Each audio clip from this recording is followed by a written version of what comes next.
The smell hit me first, burned sugar and charred dreams carried on the morning wind. I stood at the police tape, still in my pajamas and rain boots, watching the smoke rise from what used to be Flour and Heart Bakery. My bakery. My everything. "Ma'am, you need to step back," Officer Rivera said gently, recognizing me despite the soot on my face. I couldn't finish. 5 years of 3 a.m. wake-ups, burnt fingers, perfected recipes, and borrowed money. Gone. But the worst part wasn't the flames. It was the message spray-painted on the only standing wall, red letters against black char. "Working wives are worthless." I knew that handwriting. I'd seen it on passive-aggressive post-it notes for 3 years. My name is Amelia Chen, and until 6 hours ago, I owned the most popular bakery in Riverside, Connecticut. Now I owned a crime scene. "Mrs. Chen," Detective Walsh approached with his tablet. "We need to ask you some questions." "It's Ms. Chen," I corrected automatically. I kept my name. Another battle I'd fought with my in-laws. Another sign of my disrespect for tradition. "When did you last leave the premises?" Walsh asked. 10:30 last night. I was prepping for the Morrison wedding. 300 cupcakes. My voice cracked. The cupcakes that would never be delivered. The deposit I'd have to return. The reputation I'd built, one perfect croissant at a time. "Any security cameras?" I almost smiled. 8 of them. All with cloud backup. What I didn't tell him yet was that those cameras streamed directly to my business's social media accounts. A marketing gimmick I'd started during COVID. Watch us bake in real time. 50,000 followers tuning in to watch bread rise and cookies decorate. Last night, they'd watched something else entirely. My phone had been blowing up since 3 a.m. I'd silenced it, thinking it was another viral baking video. Now, sitting in the detective's car, I finally looked. 47,892 notifications. The first video had 2.3 million views. I pressed play with trembling fingers. The timestamp read 2:17 a.m. A figure in dark clothing approached my back door. The streetlight caught his face perfectly. My brother-in-law, Daniel. He carried a gas can. The comments were already dissecting every frame. Asterisk, is that woman's handwriting on the wall? Asterisk. Asterisk, look at 223. There's someone else. Asterisk. OMG, the husband is watching. I scrolled to the second camera angle. My mother-in-law, Patricia, spray painting her manifesto while Daniel doused my kitchen in accelerant. But the third figure, that's what made my blood freeze. Ryan, my husband of 3 years. Standing across the street, hands in his pockets, watching. Smiling. "Ms. Chen." Detective Walsh had been talking. "Are you all right? I need to show you something," I said, handing him my phone. 3 hours later, I sat in my lawyer's office while the internet exploded. #bakery arson was trending worldwide. News vans surrounded the police station where the Hartley family was being questioned. And my phone wouldn't stop ringing. "Don't talk to anyone," my lawyer, Grace Liu, commanded. "Not the media, not your husband, especially not your in-laws." "Ryan's been texting." I showed her the messages. Asterisk, this is insane. "I just heard. Are you okay?" Asterisk. Asterisk, I'm coming to get you. Asterisk. Asterisk, why aren't you answering? Asterisk. Asterisk, the police are here. "What did you tell them?" Asterisk. "He doesn't know about the cameras," Grace murmured. "Good. Let me handle this." I'd met Ryan at my cousin's wedding. He was charming, ambitious, from a good family. The kind my immigrant parents desperately wanted me to marry into. The Hartleys owned half the commercial real estate in Riverside. Old money, old values, old prejudices. The red flags started small. Patricia's comments about my little hobby, when I mentioned opening a bakery. Daniel's jokes about women playing business. Ryan's gentle suggestions that maybe I should focus on our future family instead. But I'd grown up watching my mother work 16-hour days at her alterations shop, building a life stitch by stitch. Work wasn't just about money. It was about identity, purpose, pride. So I opened Flour and Heart anyway. Used my inheritance from my grandmother, took out loans, renovated a tiny shop front. Ryan supported me the way you support a child's finger painting, patronizing patience for something he assumed would fail. It didn't fail. Within 6 months, I had lines around the block. Food Network scouts sniffing around. A cookbook deal on the table. 3 employees who called me chef, with respect I'd never gotten at home. That's when the real problems started. "You're never home," Ryan would complain, despite his own 60-hour weeks. A real wife cooks for her husband, not strangers, Patricia added at every family dinner. Must be nice, playing with ovens while Ryan carries the real financial burden, Daniel would smirk. They didn't know I'd paid off Ryan's student loans with my bakery profits, or that I covered our mortgage when his startup failed. In their minds, women's money wasn't real money.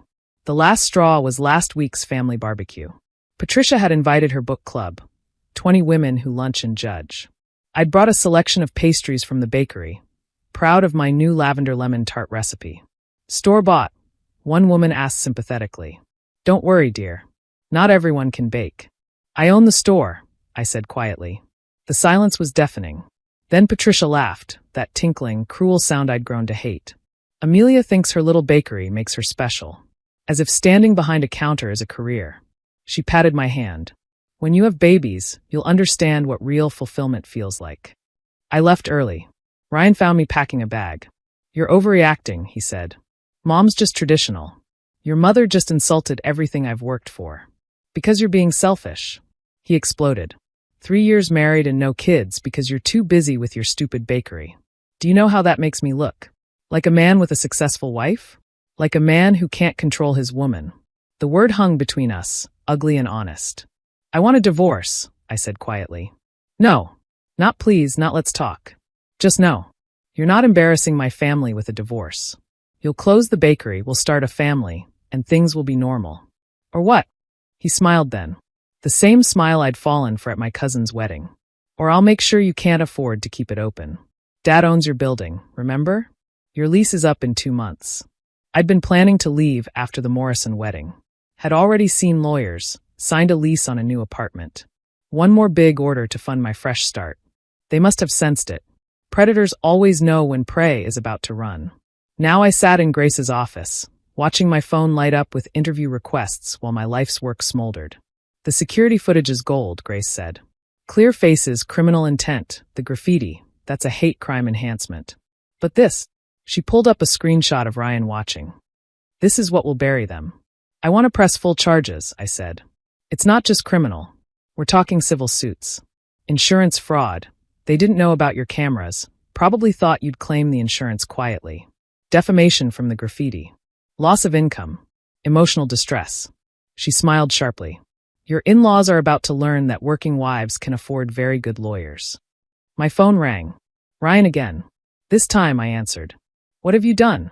He screamed. My parents are in custody. The news is everywhere. What have I done? I laughed, actually laughed. Your family committed arson. On camera. That you watched happen. I didn't, you were just standing there. Smiling. While your mother declared working wives worthless and burned down my business. You're ruining everything. The family name. The family name ruined itself at 2:17 a.m. I switched to speaker so Grace could hear. Oh, and Ryan? That prenup your mother insisted on? The one that says I get nothing if we divorce? It has a morality clause. Whoever commits a crime forfeits all marital assets. Silence. Arson is a felony, I continued. Conspiracy to commit arson is also a felony. Would you like me to send you the footage of you watching your family destroy my property? My lawyers think the prosecutor would love it. He hung up. Within an hour, 3 things happened. 1. The Morrison wedding planner called.